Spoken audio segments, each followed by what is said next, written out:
When Mickey first came, he fell in love with Mira. He cuddled with Mira. He'd climb into her bed with her and would just lick her and love her. Mickey followed Mira around like she was his leader, like his little guardian. Mickey looked to her for the comfort and the peace. So he would snuggle up with her and he would lick her and she would lick him. And they had so much love for each other. Only Mickey was the bratty one and Mira was the calm one. Mickey, people look at him and think, oh my God, he can't walk. Well, he can scoot so fast. It's crazy. He's my little devil child. He's got like basically a shortened spine and it affects the use of his back legs and bladder. So he needs bladder expression and he leaks poop. So he needs to wear a diaper. I first saw him and I instantly fell in love with him. Like instantly. I adopted him. He is now 3. He's adorable. I had them meet within a few days of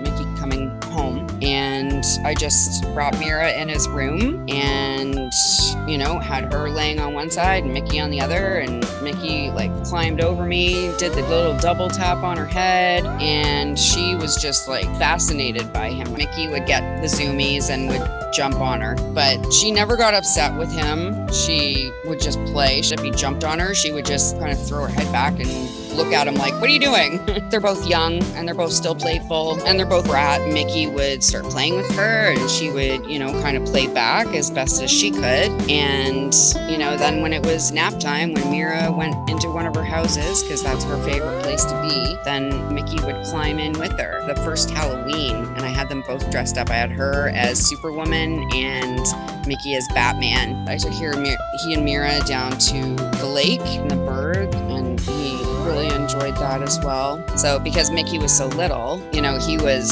super playful and he just wanted to get into everything he possibly could. So he would get Mira going pretty good sometimes. He likes to Houdini out of his diaper. I'm not sure how he does it. He Houdini's he escapes from his diaper sometimes. It took me a while to find the right diaper that would actually stay on him. So I finally found the right diaper, and every once in a while he still manages to escape it, and I'll find him and he's naked running around the house and sends me on a search for his diaper. He's my little brat. He is very strong-willed. He has no fear whatsoever. He'll do anything. When I first brought him home, he was tiny. He was very tiny. I had a playpen in his room initially because I thought he should be in there at night, and when I came back in the morning, he had climbed out of it. And he was just wandering around the room and hanging out by the door and reaching out to my animals. He just gets in everybody's face. All my animals. He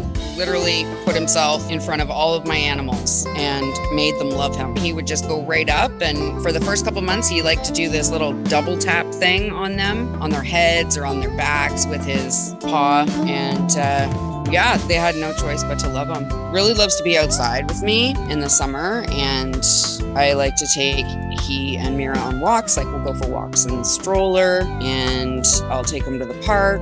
I actually put him on the slide once. He just kind of looked at me like, what the hell are you doing? And then I helped him slide down it, and he just kind of sat there and was like, okay. He loves to be with me all the time. He'll follow me around, but in the winters, when I wear socks, he goes crazy over my feet. That's one thing. He's like your floor sweeper. He will attack my feet and not let go, and I will drag him around and sweep the floor with him. It's hilarious. And then every night, he sleeps with me in my bed every night. I have stairs for him so he can get up on my bed. There's stairs in the living room so he can get up on the couch. So he sleeps with me every night. He just wants to rub on me. He'll just rub his head, and he's a huge mama's boy. So really, having him is no different than having a normal cat, other than about 10 minutes a day total of expressing him and changing his diaper. They deserve lives too. They deserve the chance to live. Why kill an animal with one when they have the chance or possibility of living a long and healthy life just with a little bit of extra care?